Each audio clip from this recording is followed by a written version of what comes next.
Assalamualaikum warahmatullahi wabarakatuh. Kita berjumpa lagi di channel Jack Solmat, yaitu aku ajak untuk mencari solusi matematika dengan mudah dan menyenangkan. Dalam kesempatan ini nanti kita akan bahas menentukan akar-akar persamaan kuadrat dengan cara pemfaktoran, yaitu A lebih besar dari 1. Hal ini merupakan materi yang penting juga bagi anak-anak SMP maupun SMA dalam menentukan akar-akar persamaan kuadrat. Oleh karena itu, nanti ikutilah langkah-langkahnya sehingga anak-anak seluruh siswa SMP maupun SMA, dan juga dianjurkan kepada orang tua murid untuk mengikuti pembahasan ini sehingga ketika anaknya bertanya itu dapat memberikan solusi untuk membantu penyelesaian dalam menentukan akar-akar persamaannya. Namun sebelum kita membahas lebih detail, jangan lupa klik like dan subscribe serta bunyikan lonceng notifikasinya agar mendapatkan informasi video-video terbaru dari channel Jack Solmat. Baiklah, kita akan membahas lebih detail, yaitu bagaimana menentukan akar-akar persamaan kuadrat dengan cara pemfaktoran. AX kuadrat ditambah BX ditambah C sama dengan 0. A lebih besar dari 1. Ikutilah langkah-langkah penyelesaiannya terlebih dahulu.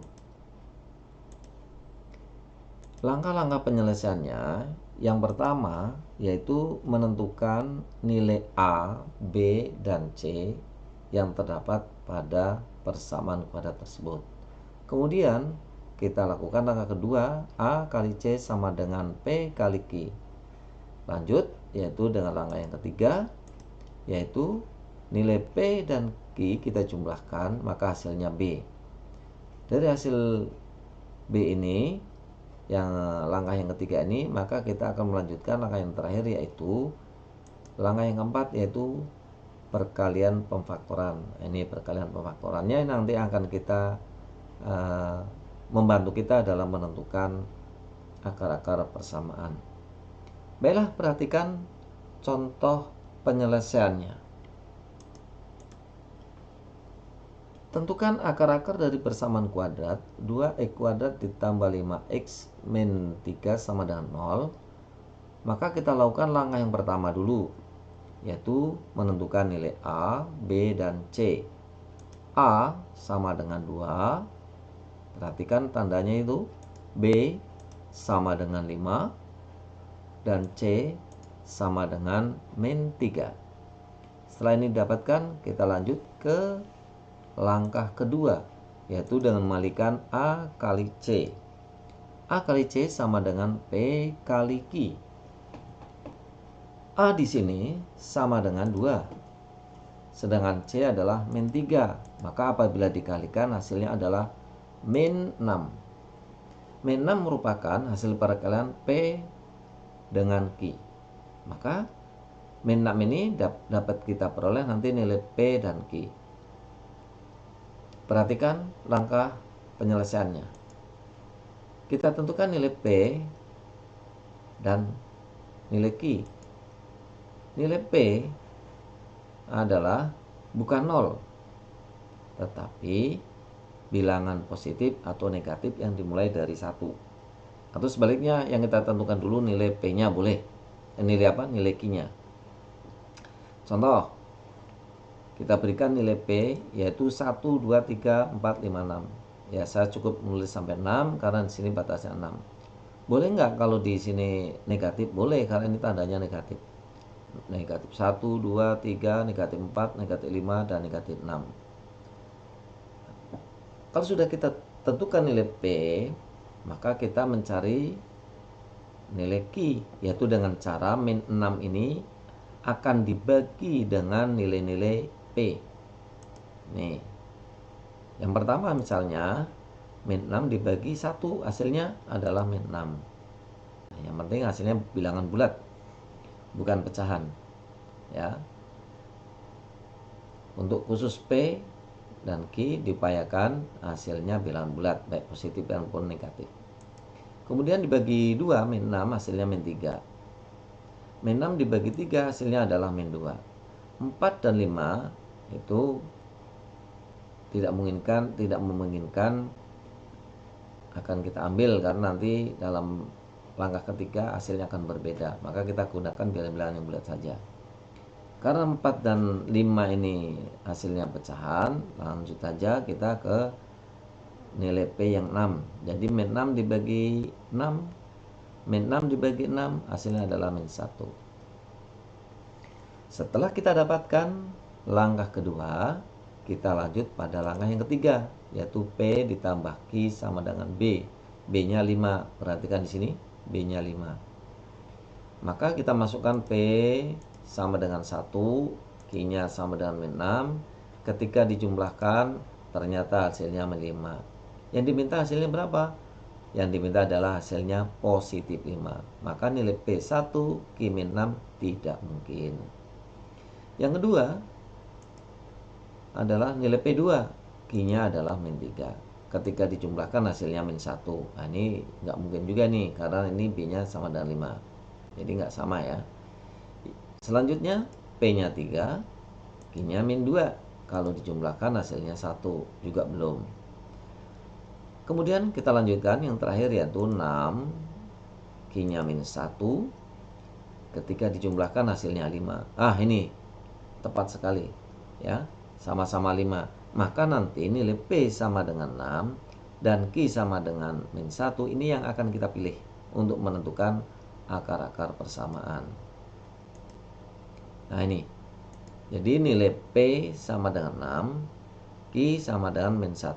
Atau sebaliknya, P min 1 dan Q sama dengan 6. Baiklah, setelah kita dapatkan nilai P dan Q-nya sudah kita dapatkan, kita lanjut ke langkah keempat. Perhatikan langkah keempat, nilai P sudah kita dapatkan, Q sudah kita dapatkan, A jelas dari pertama sudah kita peroleh dari persamaan itu sendiri. Kita lanjut ke langkah keempat. Ini nanti yang kita ambil adalah bentuk faktor perkaliannya, persamaan faktor perkaliannya yang kita ambil. Nah ini setelah dimasukkan, A-nya 2, sini B-nya 5, C-nya min 3, A-nya 2, ingat ini 2, P-nya 6, ini A-nya 2, Q-nya min 1, ini diambil dari sini, Q min 1, kita ikuti aja. Sedangkan bawah ini penyebutnya A adalah sama dengan 2, maka ini yang kita ambil. Maka terjadilah perkalian 2x ditambah 6 dikali 2x min 1. Nah, 6 ini akan kita ubah menjadi 2 kali 3. Mengapa? Karena depannya adalah koefisiennya adalah 2. Sehingga 2x ditambah 2 kali 3. Ya, dari 2 kali 3 ini adalah perubahan dari 6. Nah, ini keterangannya.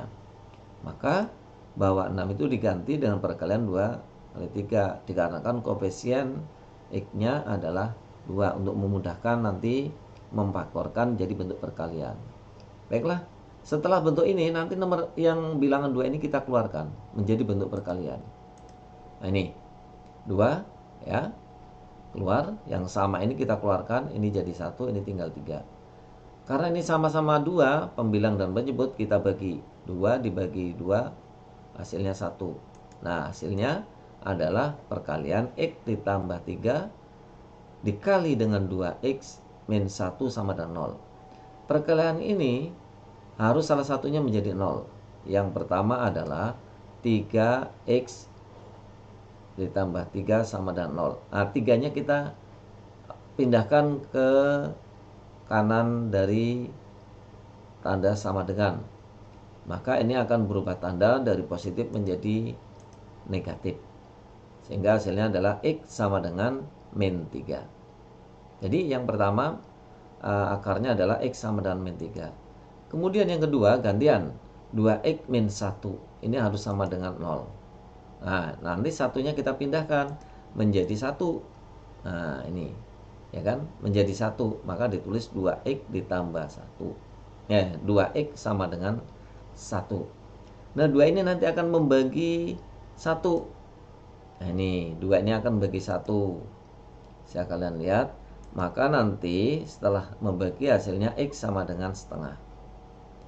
Nah, akhirnya sudah kita dapatkan bahwa akar-akar persamaan kuadrat yang kita bahas pada hari ini yaitu 2x kuadrat ditambah 5x min 3 sama dengan 0. Akar-akarnya adalah x sama dengan min 3 dan x sama dengan setengah. Akar-akarnya yang kita inginkan ini. Jadi apabila ditanya berapa himpunan penyelesaiannya, bagaimana himpunan penyelesaian, maka cukup dengan menulis himpunan penyelesaian kurung kurawal. Yang pertama adalah min 3, ini setengah. Demikianlah pembahasan pada kesempatan ini, menentukan akar-akar persamaan dengan cara pemfaktoran hanya lebih dari 1. Sekali lagi, hanya lebih dari 1. Pada kesempatan ini, apa yang saya jelaskan barangkali ada hal yang kurang berkenan atau tidak pas, maka saran kritik akan menjadi pemicu untuk perbaikan video-video selanjutnya. Dan saya selaku manusia biasa, apabila ada kesalahan, saya mohon dimaafkan. Demikian pembahasan pada kesempatan ini. Saya akhiri dengan ucapan wassalamualaikum warahmatullahi wabarakatuh.